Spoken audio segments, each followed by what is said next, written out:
I Mr. Chair. apologize for saying the word tanga in my post.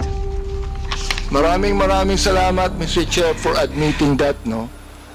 Siguro naman, makikita mo naman ang gobyerno, sasabihin mo mga tanga kami.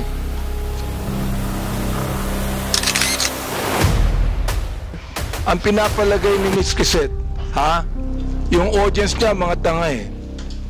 Yun ang pinapalagay mo. Hindi ang gobyerno.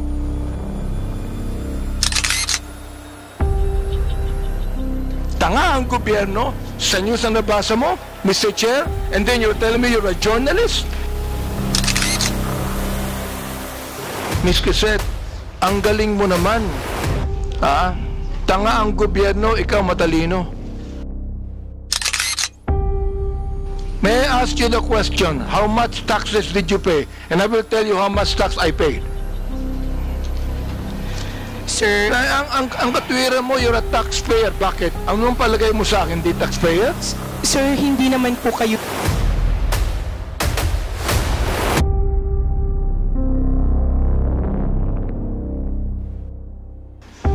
To Miss Quezette Laureta Chu. Miss Quezette, will you be able to answer my question? Congressman, Mr. Chair, yes, sir. Okay. I don't know if Miss Quezette actually wrote something about me. No, I don't remember doing that. I don't remember her saying things against me. Have you ever made a statement against me, Miss Quezette, at one time? I'm not sure, sir, but I'm sure I've been hurt by some of the things that the Quadcom during the time of... Mr. Chair, said you have been hurt. Yes, Why sir. are you hurt? Because, sir, Are you the ones being investigated? Why are you hurt? no, sir, because I'm a supporter, and I just want to be honest, No, sir. it's not, Mr. Chair. What I'm saying is this. You are not being investigated. I'd like to ask a question. Why are you hurt? Sir, Mr. Chair, I will just answer honestly. For example, if you are a supporter of a certain politician, as I'm sure your supporters in your district in Manila know, if somebody you love or support is attacked or investigated, it hurts you. But, sir, I'm just being honest because I don't remember that I said anything about you. I'm just saying that I'm sure that maybe there were... I'm not sure, sir. I'm sorry. I don't think I've said anything bad Mr. about Chair, you. I will not belabor anymore on what she said about me, no? But I just would like to reiterate what Congressman Jude has been saying all along. You said, you're a journalist, right? Yes, sir. Okay, I'm not a journalist. Yes, sir. And you said a while ago that you write what you feel. Am I right? On my Facebook, sir, not on my job. Yeah, you said you write what you feel. Am I right? Yes, sir. Okay. Now, I do not need to be a journalist to write what I feel. Am I right? Yes, sir. All right. So why do you always say you're a journalist? Because they asked me, sir, what I do. You were not asked about being a journalist. You said it, that you are a journalist. Now, Sir, being a journalist, Mr. Chair, binanggit mo yung daw. Is that what you feel? Or are you trying to say now that that is what the masses feel?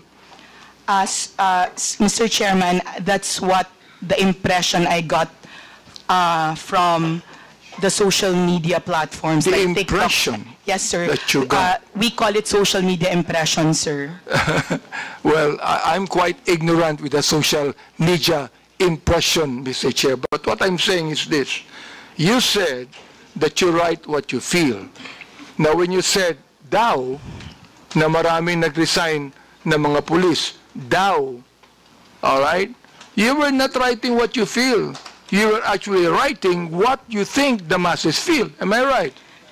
Sir, in the first part of the sentence, yes, sir. And then the second part of the post where I had my own opinion, it was what I felt, sir. So you believe that what you were writing, what you believe to be what the masses feel. Yes, sir, that's right, sir. All right. So you're not writing what you feel, actually. Yes, sir, as well, sir. Therefore, you were wrong in your first statement. Yes, sir. Okay, sir. Good. Very good. I'm so glad that you admitted that. All right. Now here it's... In light of the new information, sir, in light of the press I do not need release, you sir. to explain. I don't need you to explain, Mr. Chair. Yes, sir. Thank you. You admitted you're wrong, and that's it. Yes, sir. Thank All you. right. Now, I'd like to ask General Torre here. You answered a moment ago, General Torre, that when you speak of a mass resignation, there's none. There's none. Will you please explain further so that Ms. Crisette Chu will be able to understand that is not what the masses feel? Well, there's really nobody on record who filed their resignation, sir, just because of the Duterte arrest, sir. There's none on record right now, sir. Do you believe that, Ms. Crisette? Do you believe the statement of General Torre? Yes, sir, because he has the insider information. I believe him, sir. Would you now please write something about that? Even if you do not apologize, would you now please write Yes, something sir, about if you that, wish, that you sir. believe, now, just a moment, that you believe that with the statement of General Torre? Would you please write that? Yes, sir. I will write, sir, that according to the PNP, there were no mass resignations due to the Duterte arrest. Thank you, sir. And therefore, you were wrong. Yes or no? Yes, sir. Okay, thank you very much for admitting that again. All right, now, I would like to understand what you wrote also here, December 28, 2024. I have the copy here, and the picture, I was actually asking my colleagues here, who is this lady in that picture, and I was told that this is the daughter of the former president. Now you said, yung anak ka ng presidente, kapatid ka ng VP, mayor at congressman, pero kailangan mo magbenta ng deodorant sa TikTok with matching actual application of deodorant sa kilikili mo because sayang ang pera para may pambili ka ng luho. Samantalang ang anak ng mga congressman lang na kung sino-sino nag-aaral abroad sa Europe at Switzerland at walang alam sa buhay, akala hardworking lang ang kanilang mga magulang. I would like to understand this. I would like to understand what you feel about this. Now you tell us right here in this committee, anong ibig sabihin nitong impression na ito? Mr. Chair, respectfully, I would like to say that there are many congressmen whose children live lives that are far beyond what their salin of their parents have. Well, Mr. Chair, to inform Ms. Crisette that I have 3 children, and they never went to Switzerland to study. Yes, sir. Not Okay. you. It's not you, sir. All right, not me. Yes, so sir, not therefore, you. who are you referring to? Sir, I would not... You give us names. Who are you referring to? You made a statement that there are a lot of congressmen. Therefore, you tell us now, who are you referring to? Sir, Mr. Chair, respectfully, my counsel does not want me to mention. Your counsel is wrong. You made a statement, samantalang ang anak ng mga congressman. You made that statement, maraming congressman. So I'm asking you right now, sino-sinong congressman yun na may mga anak na nag-aral sa Europe at Switzerland na walang alam sa buhay? Yun ang ibig sabihin nun. Yun ang impression mo, di ba? All right, you tell us now. Because that is not only an impression, Mr. Chair. She is telling us something that she believed to be true. Your Honor, as counsel for resource person. Mr. Chair. issue. Does the council have the right to speak in this committee? The council should wait for the chair to recognize you. Representative Bante first. Right, I'd like to find out. Because look, nung sinabi mo, ang mga anak ng congressman lang na kung sino-sino nag-aaral abroad sa Europe at Switzerland at walang alam sa buhay. That is not only writing what you feel. It is writing what you know. That's your conclusion. Therefore, I would like to find out, sino ang tinutukoy mong congressman dito? Ipangalan mo na. Oh, palagay ko walang congressman. Matatakot dito. Meron bang mali, Mr. Chair? Is there anything wrong with any congressman who can afford to let his children study in Europe and Switzerland? Is there anything wrong with that, Mr. Chair? Let me ask you, yes or no, is there anything wrong with that? Ms. Crisette, kindly answer the question. Mr. Chair, Mr. Chair, may I be allowed Would you allow the council? I will allow counsel to speak first after she answers. After she answers. Okay, Your Ms. Crisette, Honor, please answer the question.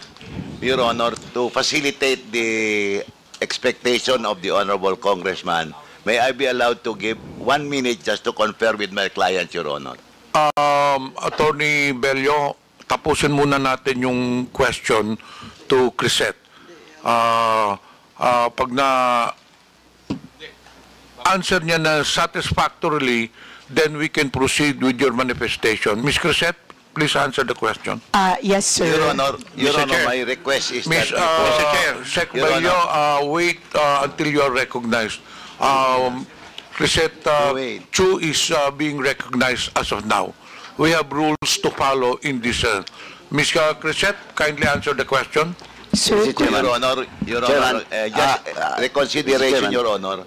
My request, Your Honor, is that before my client will answer, may I be allowed 1 minute to confer Mr. with Chair. Your Honor, to Mr. Chair, clarify hold on. with the Are you permission of the referring to Honorable a Congressman. legal advice?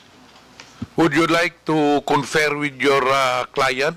Yes, Your Honor. Okay, you just- confer with your client first. Yes, Your Honor. We have a 1 minute suspension. Thank you, Your Honor. Thank you. Hearing resumed. Representative Abante, you have the floor. Thank you, Mr. Chair. Again, I'd like to reiterate the question. Your Honor, thank you very much. I just asked Ms. Chu if there's anything wrong with any congressman who can afford to send his children to Europe and Switzerland. Is there anything wrong with that, Mr. Chair? The only answer is yes or no. Yun lang po. Your Honor, may I be allowed to approach the Honorable Congressman after my consultation with my client? Hearing, Yes, hearing suspended. Yes. Please approach. Thank you, Your Honor.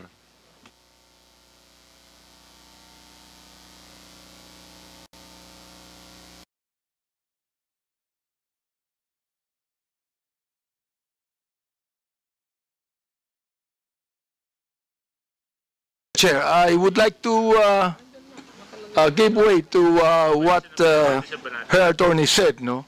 And again, I would like to ask Ms. Chu to respond according to how her attorney advised her.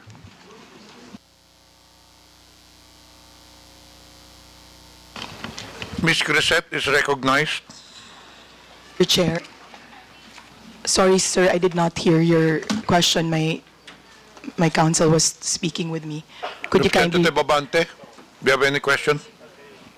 Yeah, I asked you a question a moment ago, and your lawyer conferred with you. So I agreed with what your lawyer said, and your lawyer said that it's just a matter of oversight, and you're willing to apologize. So please do it now. Yes, sir, my lawyer and I talked, and my case is a matter of oversight. And I apologize, sir. Thank you. Mr. Chair, I'd like to manifest that it's the third time that Ms. Crisette apologized to this committee. Let me continue on. Ito, Romy, sinend ko po. On December 28, 2024, Ms. Crisette, Yes, sir. you said, in Tagalog, ang tanga ng gobyernong to, not just as leaders, but as human beings. Is that what you feel?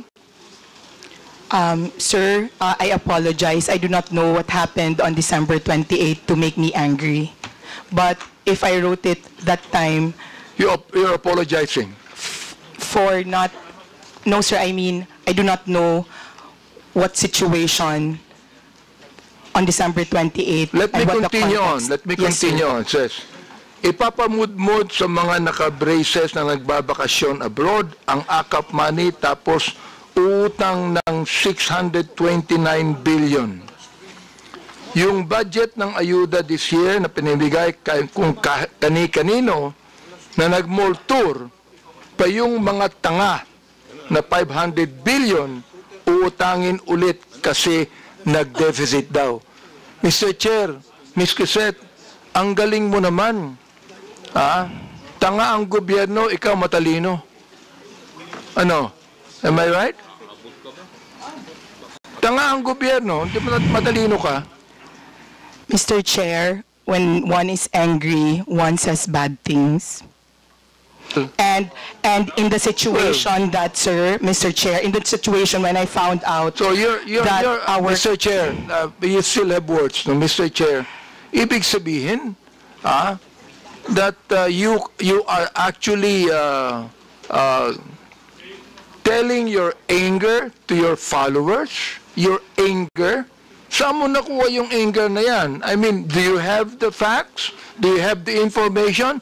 Do you have the documents? Mr. Chair? Sir, nasa news po na uutang tayo this year and last year. Well, Sir, sir, please, Mr. Chair, kaya ako nagalit kasi may nakita akong nakaakap na naka-brace tapos sir, I am not laying it on the congressman. I am laying it on the person who gave that person 5,000 despite na, sir, kasi taxpayer kami. Masakit, sir, na makikita namin na... Ms. Crisette, may I ask you the question, how much taxes did you pay? And I will tell you how much tax I paid. Sir, Ang katwiran mo, you're a taxpayer. Bakit? Anong palagay mo sa akin, di taxpayer? sir, hindi naman po kayo yung sinasabihan ko ng tanga, Mr. Chair. Kaya It was tinatanong the kita, Mr. process Chair. of distributing the Mr. Chair, AKAP. tinatanong kita kung saan mo kinuha ito. Sa news mo lang pala kinuha eh. Wala kang documents. You cannot even tell me if you're telling facts or truth. Sir, nasa news po kasi sasabihin na mo, tanga ang mag-uutang gobyerno. tayo. My goodness, ibig mo sabihin, you're going to base your statement, tanga ang gobyerno, sa news na nabasa mo, Mr. Chair, and then you're telling me you're a journalist, and you're telling me that you're speaking the truth? Mr. Chair, respectfully po, those are my feelings. Kasi binamigay natin yung pera sa Therefore, AKAP. if that's your feeling, Mr. Chair, I demand that you apologize to this committee. I will apologize, Mr. Chair, for my bad words or for... I apologize for my bad words, sir. I Mr. apologize for saying the word tanga in my post. Maraming salamat, Mr. Chair, for admitting that, no?